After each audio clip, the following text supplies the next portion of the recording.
Good morning. This is Dallas Sports 1977 coming to you here in Southwood. See, I got on my Dallas Cowboy stuff right here and everything. The Dallas Cowboys. Got on my new hat that my sister-in-law gave me that lives in Virginia. We're going to talk about our Dallas Cowboy dreams. This has been a up and down year for us and everything. I was in a situation. How you doing today, sir? Good, thanks. Where I was the day before Christmas. Where I was with my son down in Central Florida, and for Christmas, and I wasn't feeling well, not with no COVID, but I was just feeling terrible, like sciatic nerves and stuff, and from long past injuries was giving me a hard time and making me sick, feeling sick really bad. And so when I got back to Tallahassee that weekend, by that Tuesday, I was feeling worse, so I had to go to the hospital, and I was in the hospital at Capital Regional for two days and almost 3 days. And so they ran tests and found out that I didn't have no cancer, nothing like that, which is a good thing. So I had to go to the doctor today to get help, and I got another doctor's appointment next week they got to go to. But getting back to the subject, what we're talking about, the Dallas Cowboys and our team. All of us Dallas Cowboy fans everywhere, we've been dreaming about what to expect and what we think the Dallas Cowboys going to do and will do this year. I was one of them. I was so headstrong to the point where my focus was on a lot of variables about what can happen, will happen, and can happen. But one thing that has come to pass, and it's true, I had predicted that the Cowboys would lose 5 games. That has happened. We shouldn't have never lost to Kansas City. We shouldn't have never lost to Denver. We should have never lost to the Broncos. We should have never lost to Arizona. The Arizona game, all those games we lost, the officials had a lot to do with them, with bad penalties calls against us, holding penalties. And in some of those games we had where the team forced turnovers and the referees wouldn't give us the turnovers that we deserve. And Kellen Moore, he has failed considerably at calling plays to benefit the Dallas Cowboys and utilize the weapons that we have, like Tony Pollard, Cedric Wilson, CeeDee Lamb, Amari Cooper.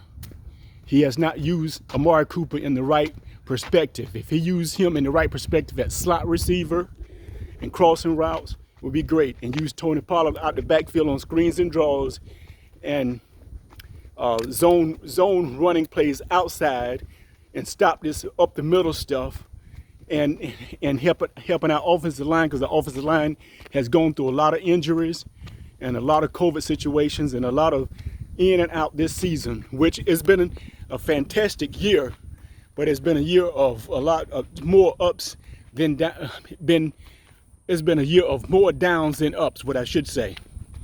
And so, like I was always saying on my channel, there you have it.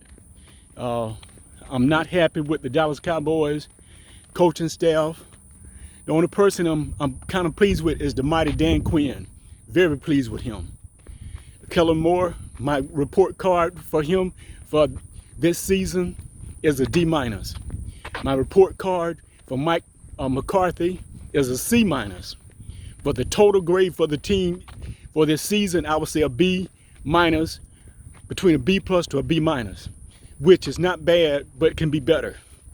And so, getting to the point, we should have beaten the Arizona Cardinals.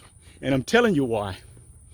It's because if we'd have utilized our weapons in the right perspective, and Kellen Moore, he has not done a masterful job at calling plays and changing and making adjustments at the line of scrimmage and doing games.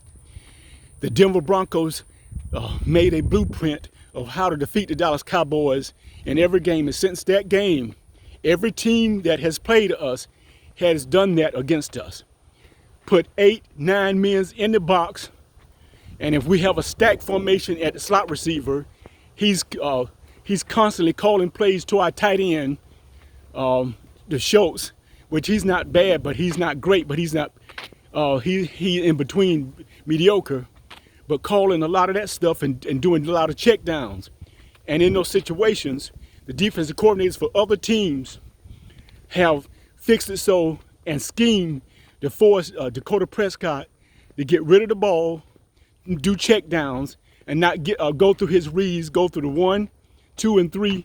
And if he does do that, he's not looking the receivers open. He's not looking at the free safety and forcing the free safety to do other things, because quarterbacks can do that if they know how to. Aaron Rodgers know how to do that. Russell Wilson know how to do it. Tom Brady know how to do it. Peyton Manning knew how to do it. Dan Marino know how to do it. Roger Staubach knew how to do it. Joe Montana knew how to do it. And a lot of greats knew how to do that to the free safety. But the problem is, in this situation, Dakota Prescott has been under tutelage of Scott Linehan and Kellen Moore's a way of doing things, and with redhead Jason Garrett type stuff, till things, that's the only thing that he knows since he's been in the league. But if he study and learn from other great quarterbacks and other teams, and learn from other teams' mistakes and other teams what they do to overcome their weaknesses and work on their strengths, those quarterbacks has done that.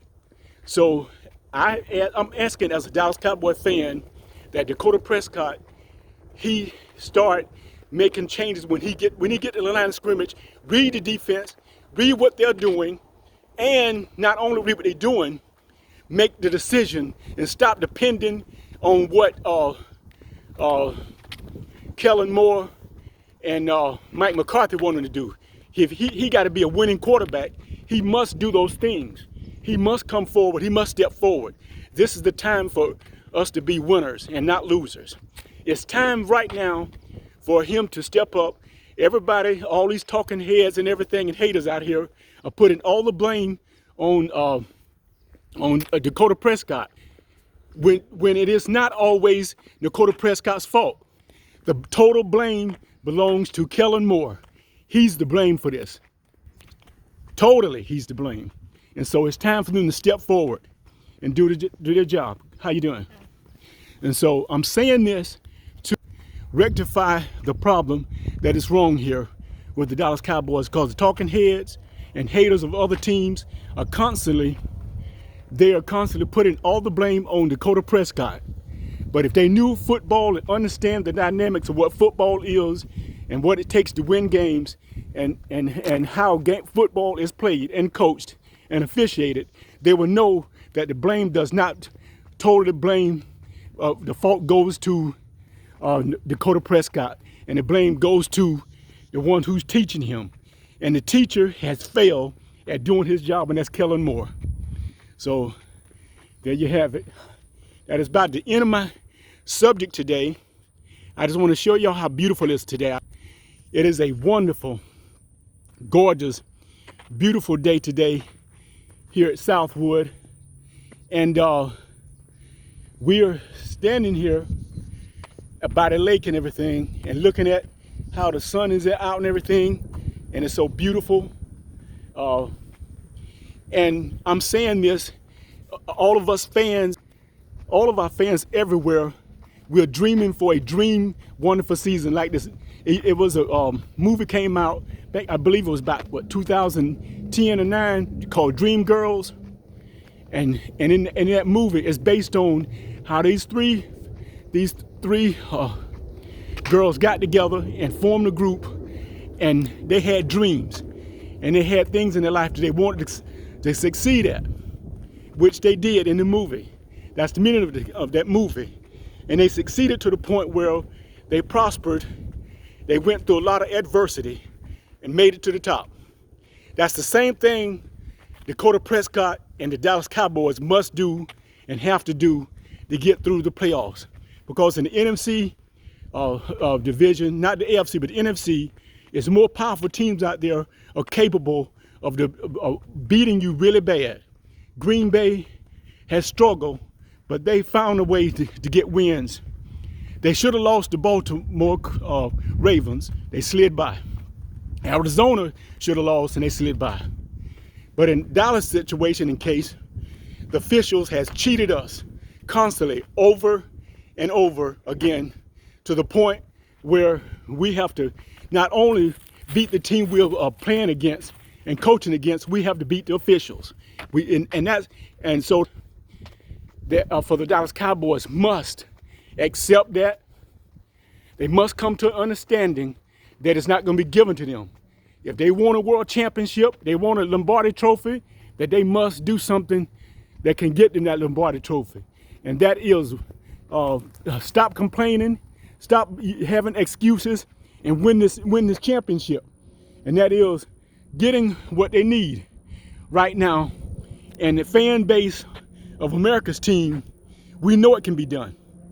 And I'm saying this because I know what it takes. I've been a coach. I've been a football official for 9 years. I played football and I love it.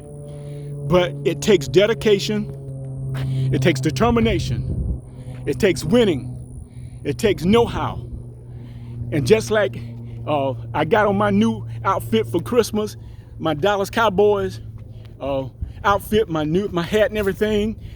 I got other stuff at the house, like sleeping pajamas my baby son had bought me for Christmas, and other Dallas Cowboy new shirts I've worn already. And it's a wonderful sweater my wife bought for me, which is nice. Dallas Cowboys and everything. But I'm saying this, the Dallas Cowboys, we have dreams. And it's our time right now, just like dream girls, we are dream boys. It's time for us dream boys, the Dallas Cowboys, to bring it to the forefront and win this championship, win this Super Bowl, get to the NFC conference title game.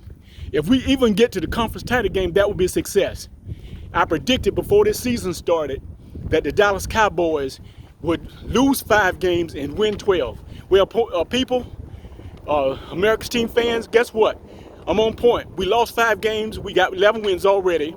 If we beat not Arizona, but the Philadelphia Beagles, oops, I apologize. I always call them that.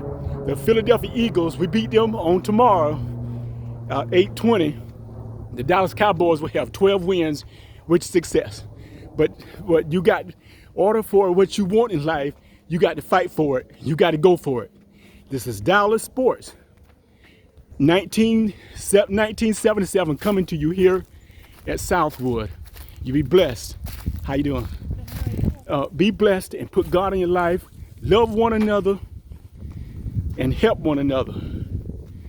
Let's go Dallas Cowboys and let's get this championship. It's ours, we can get it. It's time for us, for all the Dallas Cowboy fans everywhere, to put your best foot forward. Stop complaining, stop judging, and stop pointing fingers at every other YouTuber and every media outlet and every ESPN analyst that's talking bad about our Dallas Cowboys and blaming Dakota Prescott and other fans, some fans that don't believe in him, of the Dallas Cowboys, that say the Dallas Cowboy fans don't believe in him. They need to stop. All of us need to come together as one and win as one. This is Dallas Sports 1977 coming to you here in Southwood. Be blessed, put God in your life, help one another, love one another. Thank you, and God bless you. Bye-bye.